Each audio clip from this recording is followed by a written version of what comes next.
A good day to one and all. Thanks for tuning in, and thanks for coming back to yet another episode of Sometimes the Old Man is Right.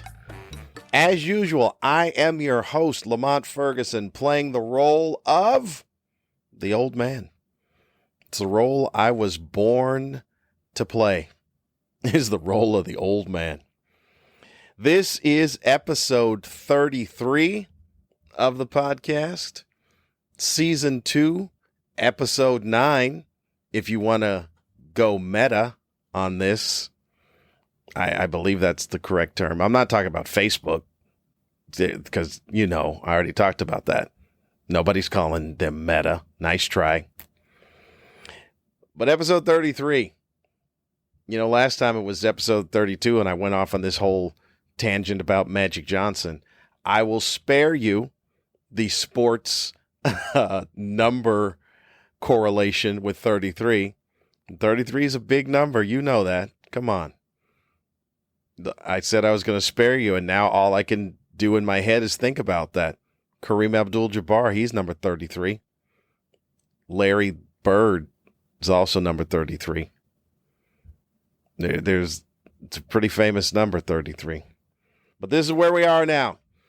Episode 33. If there was a announcer, like a horse racing announcer, doing the broadcast of my life right now, it would be saying, "And down the stretch he comes." Oh, yes, indeed. There is just a couple of more days. A couple of more days left, and this 10-week at sea odyssey will be over.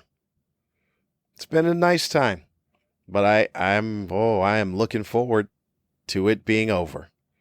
I got a little bit of senioritis. I think, because when I say it, I'm not referring to it as being like old people. I think that's probably the most well-known term, is people go, "Oh, you got senioritis." That means you're forgetful. They mean like being a senior. I meant it in the way of school.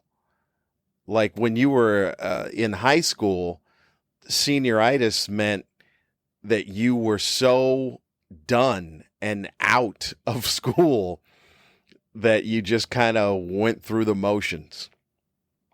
That's what I kind of feel like. I feel like a little bit of going through the motions, to the point of not in the shows, because I'm still trying to work on the shows. Professionally, I'm still a professional, for crying out loud. But just in everyday stuff, I just feel like I'm kind of going through the motions. Like even with pickleball. And I know this guy's going to talk about the pickleball again. Yes, I am. Yes, I am. It kind of feels this week like it's the gym. Like if you go to the gym, it's like, I got to get up and go to the gym. There are times I've woken up this week and thought, please let it be raining. Please, so I'll have an excuse not to go up there and do it. So that's a little senioritis. That's a little antsy, like, hey, it's time to get out of here type of deal. I've not given up on pickleball because I do have thoughts of playing at home with my newly found community there in Lakewood, and going and hanging with them and showing them what I've learned, how my game has improved. So that's in my head. It's just this week. That's all it is. Also, I will tell you this. I said this a little while ago, that it would be hard-pressed to beat the group of people that were here on the ship 2 weeks ago. And I don't know if this is just me manifesting that or if it is an actual reality, but it really was. I mean, I was here for 9 weeks. And that was the only time where we had players that were so dedicated about playing pickleball that they said, hey, let's all meet an hour earlier than the scheduled time. And it's, like I said, it'd be hard pressed to beat that, because the following week there were players, they were okay. Some of them were all right, but they weren't dedicated, and we didn't have great weather. There was one player that was super dedicated, because he's the guy that ended up taking athletic tape and putting lines down the middle of the court. Then I found out this week, on a time when I didn't go up there, that he also put tapes for a marker as to where the net would go that's in the middle. So shout out to that guy. That's Scott. I don't know his last name. I don't have to know his. Look, I'm not nosy. It's the same thing as when you're playing any type of sports, like a pickup game, stuff like that. You just know the person's name, or you know their nickname. You know one name. What's the name they told you? That's it. You don't need to know all their information. Not all up in their business like that. Like I said this before, there are guys I played basketball with for years. Never knew their last name. Hey, that's so-and-so. I know that dude. What else do you know about him? I know he likes a bounce pass when he gets to his spot. I know that when he goes left, you need to be ready in the middle because he's going to dish it off. Those are the things I know, okay? Those are the important things, for crying out loud. And, speaking of crying, you know what? I watched a video of myself. I say for crying out loud a lot. And I'm not even aware that I'm saying it. So that's something I've got to stop. Because it's excessive. It's not a catchphrase. It's a crutch to fill space with noise from my mouth hole. How are you doing? What's the good word? What's up, Podnas? I hope you're well. I do indeed sincerely hope you're well. I'm all right. Thanks for asking. I told you earlier, got a little antsiness, little senioritis, little ready to go. So let me give you the review, as I do on each episode, the review of the week or the weeks that have passed. As I told you, it all revolves around the pickleball. We had a decent group of players. Let's say it was more of a handful of group of players. Last week, you had the one guy that with his athletic tape helped out the court and the ship. This week, not so much. Not so much at all. There is one player that I would say, okay, yeah, that guy can play. There's other folks that have dabbled in playing. They have moments. Look at me. I'm busy critiquing other players like I'm something. But here's where I put the marker and go, all right. If you repeatedly cannot remember that the ball needs to bounce on the service side before hitting it, yeah, you just dabble. You just dabble. That's it. Because I don't know of any legitimate player that makes that mistake regularly. So that's what's happening this week, is some players who have dabbled, but they are making that mistake regularly. And there's only one other guy that does not make that mistake. So it's all right. I've got to play. I've played more than I thought I would be able to play this week. So I did, keep the exercise up. And the weight loss will still be where it is. I am eager to get home to step on a scale and see what the final total is. Or let's not say final, because I still have work to do. What the current total of weight loss will be for the 10 weeks on. This week, the shows have increased. I was griping about 2 weeks ago, I was griping about how many shows there were. Well, the powers to be said, oh, really? Well, we'll show you. So 3 weeks ago, it was 4 shows. Now, I volunteered for that show to increase it to 4. Last week was 5. I didn't volunteer for that. 5 shows. This week, how about we hit you with a 6? We rolled a 6. 6 shows. Now, I will say that one of the saving graces on this week is that I got to control what the shows would be, because if you're going to have 6 shows, then I can look at it and say, all right, the first show is a preview show, as opposed to last week with 5 shows. The first show and the second show had to be repeat shows, but they were days apart, and it made no sense. So this time, first day preview. The next time you do a show, it'll be 2 shows on one night. That's the same show. That's the introduction, the first show. The next one, which will be 2 shows on one night, will be the conclusion, which is both the same shows. And then the 6th show, which is the one I've said many times where nobody's on the ship, that'll just be the free flow, sit down. Hey, here's what's left in the library list of shows. That works much better. So far, I've had 3 shows. All has been well. All has gone according to plan. I've not spent a lot of time out and about amongst the people. Again, I'm trying to, one, stay healthy, avoid the whole COVID situation, which I don't even know what's going on with the COVID. I know it's still around, but I don't know what's going on the ship. It seems that they've scaled back testing. It was testing every 2 weeks, and now I believe it's now testing once a month on the ship. And, it's still out there, and I don't want any part of it again, because it was not a pleasant time to go through. And so I'm out. I'm with a mask when I'm out, and I don't really spend much time out other than pickleball, which I'm outside. I'll go do my show, hang out for a little bit after my show, and then back to my room. So hopefully, I've got a couple of days left. We'll make it through. And it'll be a nice little 10-week stint on a ship with no COVID on me. So that'll hopefully, I'll get that word out, and that'll bode well for people to come back to the cruises. Although people are coming back.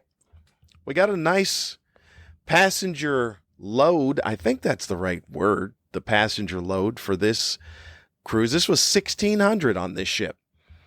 Every other week it maxed out around 12. And then boom, bumped up to 1,600. And that's 400 people does make a bit of a difference. You got to wait a little longer for the elevator. There's more people in the buffet. But, there's no more people in my room. That's why I stay in my room. There's still just one in this room. So it don't matter how many are out there, still only one in here. But I've, like I said, I've kind of made it through. I've had a very, very pleasant time. All the people on the ship have been very, very nice, passengers included. When I say all the people, initially, I'm just talking about the crew members and officers and stuff like that. But the passengers have been well as well. So, and by the way, 0 bad kids. So we got 2 weeks in a row with 0 bad kids. No, it's later in the year. All them badass kids are now back in school. That's what's going on there. So I am excited. I'm happy to be going home on Sunday. And then Monday, it's right back into regular life. Because Monday will start with a early morning wake up and then walk that terrorist Olivia to school. And then it'll be off and running. I'm trying to think, is there pickleball on Monday? I don't know. I got to check that pickleball schedule. Although I hear there might be rain, which is odd because of the fact that I hear it's been ridiculous heat. I saw one post a couple of days ago, or one weather posting, that it was 107 degrees in Long Beach. Matter of fact, even my wife sent me a screenshot of the weather post of 107 degrees in Long Beach, California. That it has beach in the title. It's right on the water. It's right there next to the ocean. There is a crab boil going on in Long Beach, in essence, is what's going on. And then they also went with the feels like thing, because I don't know if there was humidity or not, or just feels like, I don't know who Phils is, feels like 112. This is insanity, is what's going on with the weather. And the fact that when I come back, it'll be rain. I'm like, this is all I've seen is rain for 2.5 months. It's all I've seen. So when I go back, I guess I'm bringing the rain with me. but it'll be interesting. Actually, I believe it said it was even more than rain. It was like flash flood stuff. So we're in some weird biblical plaguish type times. Like there's a lot of times it feels like these are the last days of Krypton, right? This is exactly what it feels like. It's the last days of Krypton that is going on planet Earth. Once again, as usual, I don't have anything to talk about that's newsworthy. This is going to be kind of a shorter check-in update type of episode. I'll try to keep it light, but I don't think that it will be, because I know there's some things I'll talk about that aren't light. They're more introspective than anything else. But like I said, I'm just looking forward to going home. It'll be nice in spite of the flash floods, high heat, and frogs that catch on fire. Whatever else is in store, on tap for me when I get back home. Other than that, let's see what's catch you up on what took. Oh, you know what? Here's the thing that took place this week. I got involved via social media in something that just was extremely stressful and time consuming. That'd be the best way to describe it. It was very stressful and time consuming. And had there been no social media, it wouldn't have existed. I think I've spoken about this many times. We're 33 episodes in. I'm pretty sure I'd had to speak. I'm not a big fan of social media. I'm not. I think that the good does not outweigh the bad when it comes to social media, because people don't use it correctly, and there's people that are using it. And people are, man, that's the crapshoot in life, are people. You know how much better life would be without people? And I know that sentence itself doesn't even make any sense, but I think you understand what I mean. Life would be much simpler without people. I'm just going to let that swill around as to how deep that statement is. But it is. People are the things that mess everything up. They do. They mess everything up. So here's the scenario. It's a meme. So I guess I was involved in some sort of meme thievery, meme heist. Not that I was an eyewitness. I wasn't involved in it as being a part of it. I was an eyewitness. So someone that is a friend of mine on Facebook reposted something from somewhere else. So this was second or third hand, whatever it is. And it's a joke. And the joke was a friend of mine's joke. Karen Rontowski, if you know me, that's friend number one. That's who Karen Rontowski is. Longest running best friend in show business that I have. And it was one of her jokes that she did in a special that she taped about 6 years ago. She's done it. I think she actually did the joke on the Letterman show, I believe. But she's done it on national television appearances, including in that special. So I saw this and I put credit Karen Rontowski in the comments. And then I notified her and told her, hey, look, this is someone put up one of your jokes as a meme. Just letting you know. So then she talked to the person, asked them to take it down. That person and her got into some weird back and forth thing that took place. And then he reposted it saying, hey, I just found this on a different site and I posted it. But then this very well-known popular comedian whose joke it is contacted me and then unleashed her mass followers on me. And then they were threatening me. And I just wanted you to know what type of person she was. Just check out her Twitter. Check this out. And they were like, oh, she's anti-Semitic. She's this, she's that, which none of that is true. Including the go to her Twitter page and see what she's doing. None of that existed or was true. But the people who follow this person then all jumped in and was like, oh, well, this is petty, blah, blah, blah, blah. This is annoying because there's so many different levels to this. One, people don't understand because most memes are things that were stolen from stand-up comics. And as a stand-up comic, this is going to sound like a woe is us type of deal, but I'm just telling you the facts. We spend a lot of time honing and crafting jokes. It ain't easy. And if any of you are sitting there listening right now that thinks, oh, that's all, I think I told you about this look, a couple of episodes ago about the all you do people. All you do is go up there and blah, blah, blah, blah, blah. If any of you are listening and think that it is simple to write a joke, then write one. Write one. Write an original joke. Matter of fact, I'll give you an assignment. Write 2 minutes.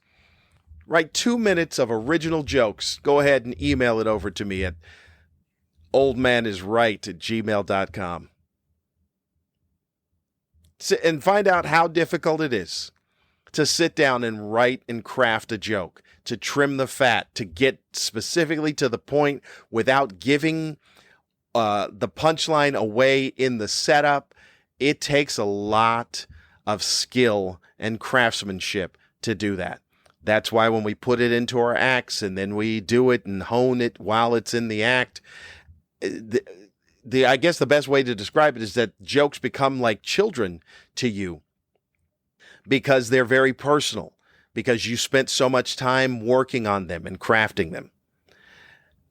You know, the air quotes children. They're not real children. They're not. Hey, how about this? They become children to you the same way that people who believe their pets are their kids. How about that? There's an equal and fair analogy. So yeah, it is personal. When these people that are either social media influencers or just people on social media looking for attention. Oh man, I want the likes. So I'm going to take this and put this up here and not attribute who or where I got it from, because the likes then just come to me and I feel better about myself. It's the second time in a week that I've happened to find this. And both times I credited the person and notified the person whose joke it was. One is a very popular meme that goes around that is the one that says, oh, my safe word is meatloaf because it means I would do anything for love, but I won't do that. That's probably one of the more popular memes that goes around. Yet that joke was written by Gabriel Rutledge, who is an amazing comic. He's on my all underrated comedian team. As far as comics who are out there that none of you know who they are, but the dude is a powerhouse. Every single set kills and very prolific. He recorded a CD. This is how long ago it was. He recorded a CD that was entitled My Safe Word is Meatloaf. That's where the joke came from. When there were CDs and there weren't memes. You see how that works? Memes hadn't been a thing yet. And this dude wrote that joke. Then memes came around and people were like, hey, I like that. I'll take that. And then just keep sending it out. And meanwhile, not giving credit to where that joke was taken from. So I got involved in this thing and kept an eye out. And me and Karen were busy talking about how ridiculous it is. But it's a point where you don't know, are these real people? Because this is another part of the whole internet and social media thing, is that it could quite possibly just be a troll farm. I don't know if you guys have seen any of the news stories where, like during the election, that people would go to third world countries and just say, hey, we'll pay you to just be a nuisance on the internet. Just be a nuisance. just be a contrarian to whatever it is you see and cause arguments and cause fights just to continually keep people engaged and get them all fired up. And I don't know if that's this, because I don't know how many people are real on the internet. This is why I say, can we get rid of it? Not the internet, but maybe social media, and just say, hey, look, we let you guys have it. It was a bad experiment. It was a horrible thing. We're sorry, but we're going to take this away now because it's bad. It's just not working out how we thought it would be because of, people. We're going to tell you that. You ruined it. You users are the people that ruined it because some of you are just inherently evil. So we're going to take away this tool that you just use for evil. And will we miss it? I don't know. Would it make anything better? I know it couldn't make anything worse. I know that much. So it's a bad invention, man. It was the worst and best invention we've ever come up with. And now it's a Pandora's box, and we can't put any of this evil back in the box. So now we have to deal in comics. We got to deal with meme thieves. I'm reluctant to put up clips. I know that it's one of those things where if you want to build a following, you should put up clips. You should put up things more often on social media so people can find them, and then they'll follow you, and then they'll in turn this does result in a financial impact, because then you can market to those people and those people will go to your shows and stuff like that. So I get it, but I also don't get it, because I don't know why so many people have to be dicks. That's the initiative we have. We need to have the Don't Be a Dick initiative. That movement needs to take place. Because I don't know. It seems like nobody cares. And I think the reason is that there's no repercussions to being a dick. There really aren't. I don't know if there ever were. It's odd that we believe in a lot of stuff that never, ever happens, or things that we can't prove. But for some reason, we can't teach people to be better people and say that will end up in a better life. And the reason why is because people who are dicks and who are evil still end up having pretty decent lives.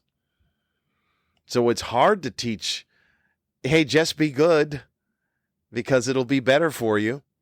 Like, oh, really? Because what about that guy? That guy over there is a dick, and he's got everything.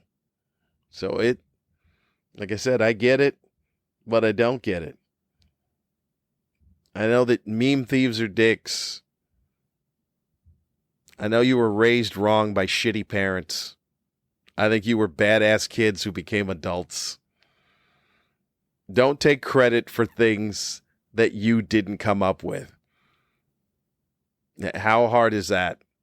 Because the rest of us, comics, and other creative people, we work very hard at being creative. It is a nice talent to have, but it also requires some work. So quit being dicks. Quit being thieves. Write a joke on your own. Rest on your own merit.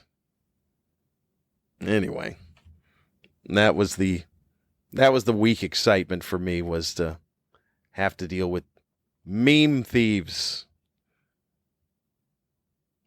And by the way, that was memes is what it is called. The other one is the one that we haven't decided on. The GIFs or GIFs.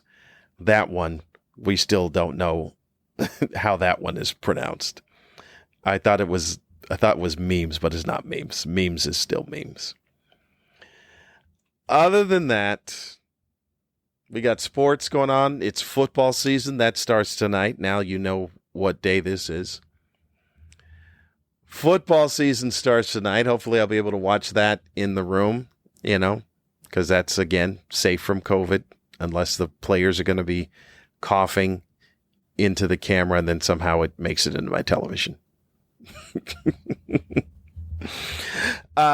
So I'm excited about that. Here's a weird thing because I try to be athletic as I possibly can at this ripe old age. One of the things that I think is interesting is that when you're watching any type of pro sports, those athletes get injuries that you can't relate to, which is funny. Like there's a handful of injuries that regular people can relate to. Oh, they got a sprained. Okay, yeah, I sprained an ankle. But there's some muscle groups that you go, I don't even think I've got that. Whatever that guy pulled, I'm pretty sure I don't have that. An adductor, I don't know where that is, and I don't think I've got one of those. I'm pretty sure. There's a whole list of professional injuries that you go, do they have a different set of body parts than I do? Because I don't believe I've got that. Like I said, it's going to be a short episode. So I'm going to wind down with this. It's going to be a little somber moment. Yesterday, as I came off the stage, I got a note from my friend Lewis Johnson, who I co-host a Good Green Room with every Monday on Facebook Live. He sent a message and he said, David A. Arnold, damn. Now, I don't spend a lot of time on social media. I'll scroll through here and there. I'll see what I need to see. And so I hadn't seen anything. And I'm not watching the news. Not that David A. Arnold is a statured enough celebrity to make huge news on to where I would notice this. And then I looked up and I saw that comics had been posting about it, that David A. Arnold had passed away yesterday. Now, some of you who listen to the podcast know that a little while ago in a previous episode, I spoke about him, about watching his comedy special, about how it was so good and how I was inspired by him in that moment from watching the special. So I am still in shock at this news. I had just watched, because I follow him on social media, and I just watched him do a live IG Live the day before, where he was talking about how he was adding tour dates and how he was going to be teaching a comedy class and how it was going to be one time that he could do it because his schedule is so busy.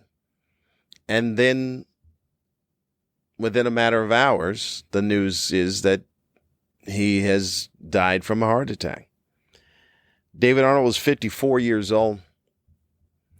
And everyone who ever met him, as I told you prior, I'm still not sure as to whether or not I'd ever had met him or not. But from the words of what every comic has said, is that that was a good dude. That was a good dude, one of the best to do it. You cannot...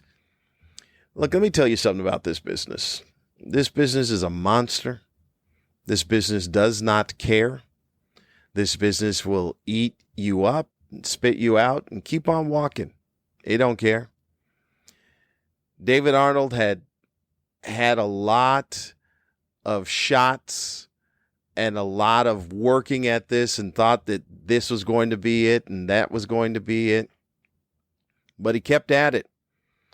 Billy D. Washington was a very funny comic and friend of mine. He put it best. He said, in this business, for a middle-aged black man to get national exposure, those odds are slim to none. David Arnold had been in this business for 25, 30 years, I believe is what it is, of doing stand-up. and Jess kept grinding. He did other stuff. He was, producer of Fuller House. He was a writer, creator, showrunner is what they call it for a lot of other shows, Nickelodeon and stuff like that. But he had finally gotten his due for stand-up. Fat Ballerina, I told you about this. Check it out.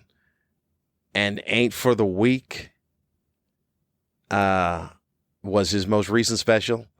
He was currently working towards his third special, which is why he had all the tour dates. Because you go out, you write it, you hone it in a little club, and then you go out and tour with it to get it even more honed before you shoot the special. Because after that, the material's burned. You don't do it anymore, and then you move on to the next thing. So he was currently working on his third special right after the release of his second special. And just kept grinding. People ask me all the time who some of my comedy role models are, or comedians that I look up to. And they are always people that kept grinding. They are always people that kept going in spite of having that shot that you would believe, oh, well, this was my make or break shot. Jim Carrey is always at the top of the list whenever I talk about it. Because Jim Carrey, look, a lot of people don't. This is how Hollywood works. It's a machine, like I said. And that machine will go out and it'll see people. Now, this is early days where they still do the same thing. But they would go to a comedy festival, let's say a Montreal, just for laughs. And they're watching comedians go up on stage and showcase. And then they go, oh, well, that girl or that guy, I could do something and put them in the right vehicle. I believe they could be a star.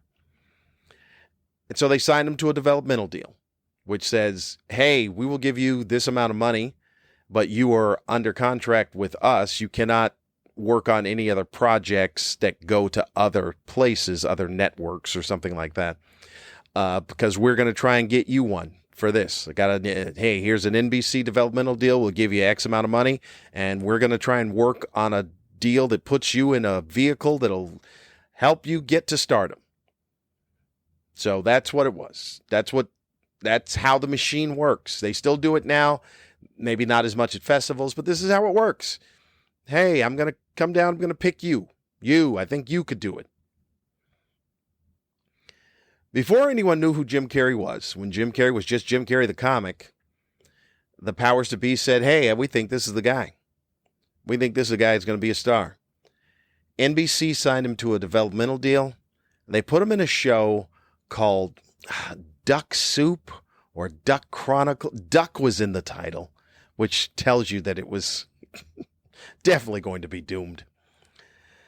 It was a very short-lived NBC sitcom that Jim Carrey was the star of. And it didn't do well at all. It was extremely short-lived, canceled, done.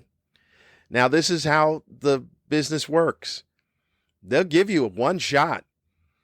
And they don't care if it was your fault or the vehicle's fault or the writer's fault or the marketing's fault. They don't care. All they know is that it didn't work. And then they move on to the next thing. It is rare that you'll get two shots. It is extremely rare that you will get two shots at the big time. You will get one, and they will guess we were wrong, and they move on. So in essence, that was Jim Carrey's shot. But Jim Carrey kept at it. Jim Carrey kept working. And then the next time you saw Jim Carrey, he was given the shot by Keenen Ivory Wayans. And it was in living color. And then after that, that was all she wrote. Now, the business will never look at it and go, oh, you know what? This was our fault. We put him in a really shitty show. We gave him a shitty vehicle to try and be a star. And meanwhile, Keenen, who's a comic, said, this is the vehicle for this guy. The right vehicle. And he shined like crazy, like a supernova. And then Jim Carrey was off and running. But Jim Carrey could have given up. And because that's how this business is. They, like I said, they will give you one shot and they don't care whose fault it is. If you're associated with it and your face is out front, all right, back of the line. So David A. Arnold was, if you listen to interviews with him, he says, man, I just worked really hard. I thought maybe I could get my shot, and he never got it. He thought he had something, never happened. Hey, what about this? And nope, didn't happen. But not that it was the, hey, failed thing. It was the didn't get the opportunity thing. Fat Ballerina is an amazing special. And It Ain't for the Weak is even better. And that guy was on his way. Against all odds, middle-aged black man getting his shot at stardom. And just like that, that dude is gone. It is stunning how fragile life is.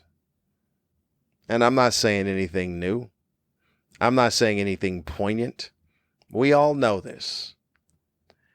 But it's things like this that happen that are constant reminders. Dude had, if you followed his IG, he was talking about how he had just bought, this is like 3 weeks ago. He went in and bought a new car. And how it was one of the first times in his life that he had ever bought a new car.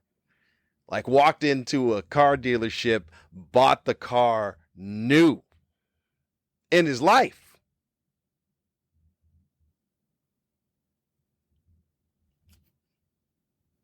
If I was Florida Evans, I'd smash a punch bowl and just say, damn, damn, damn. There are many things I don't understand about life, including life itself. Some things just don't make sense.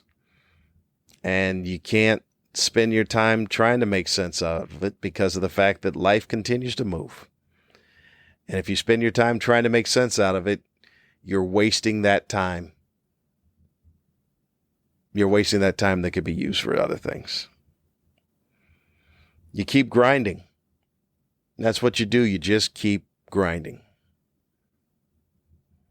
I'm not saying that what David A. Arnold showed gives people like myself hope, because even Billy D said that most people who are like a middle-aged black man in entertainment, you're kind of settled into where you are, because that's, you kind of figure, all right, well, I guess this is it. This is where it is. This is your lot in life.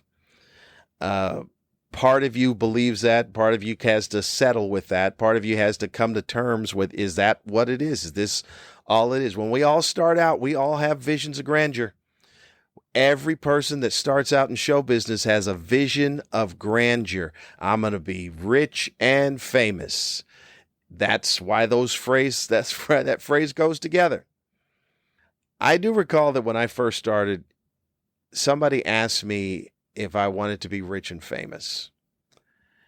Now, maybe that dream was in the back of my head, but the truth of the matter is, what I'd always tell anyone is, I said, if I can make as much money doing stand-up as I would doing a job that I hated, then in my mind, my life was successful.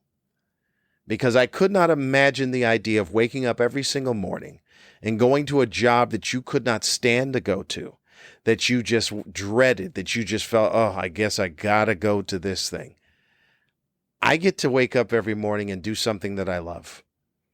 I get to wake up every morning and look forward to being creative and look forward to doing something that I truly, sincerely, wholeheartedly enjoy.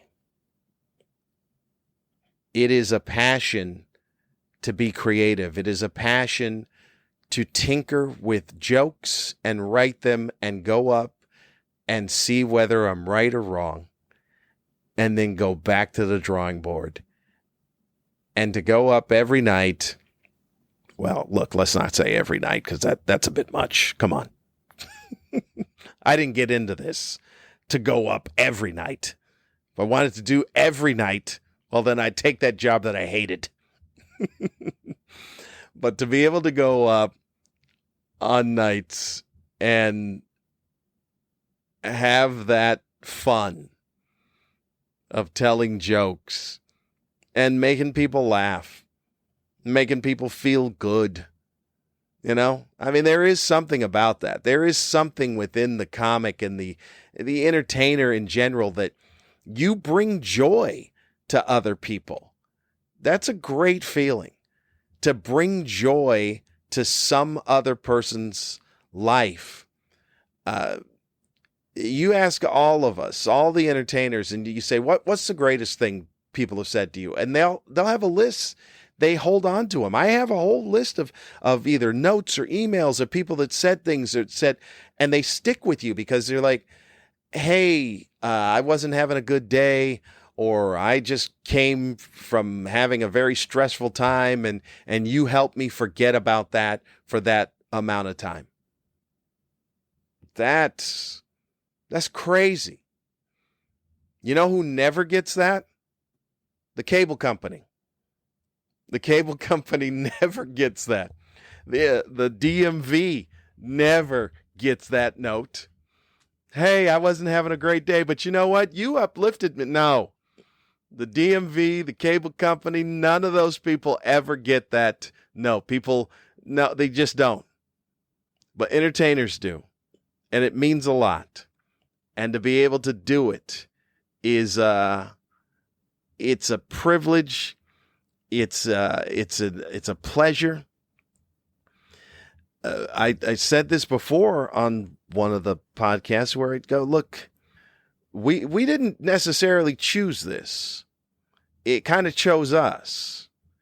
We are entertainers by, like, I don't want to be weird, by like a calling, but it's not a, there was no cult or religion thing.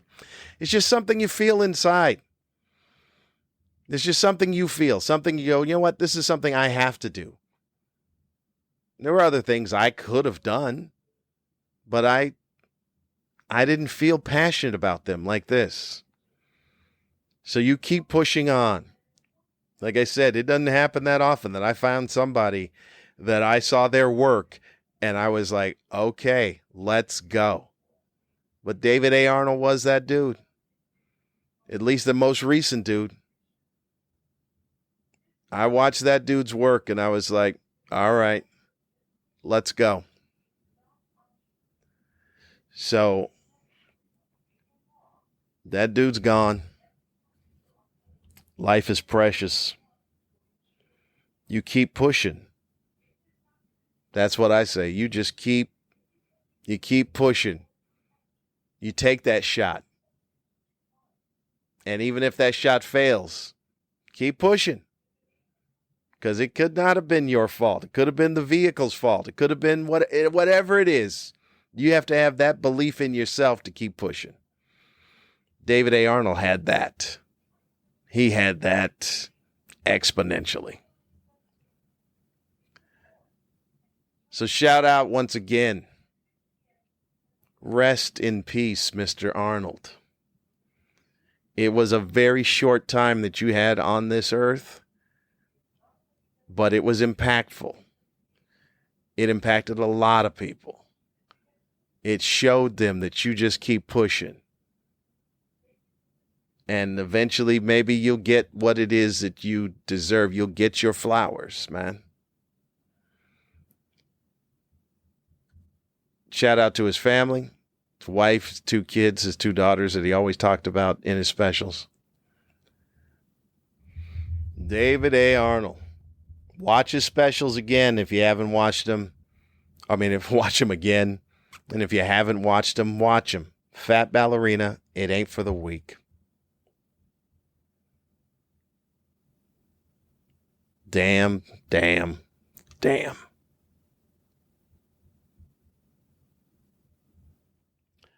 All right. Folks, that'll do it. I'm spent, but I will get to go home and walk that terrorist to school. I thank you all for tuning in.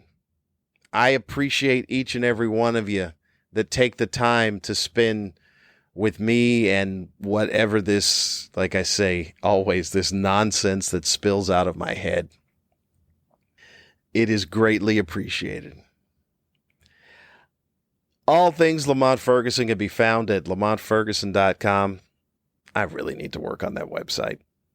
I'll see what I can do while I'm at home.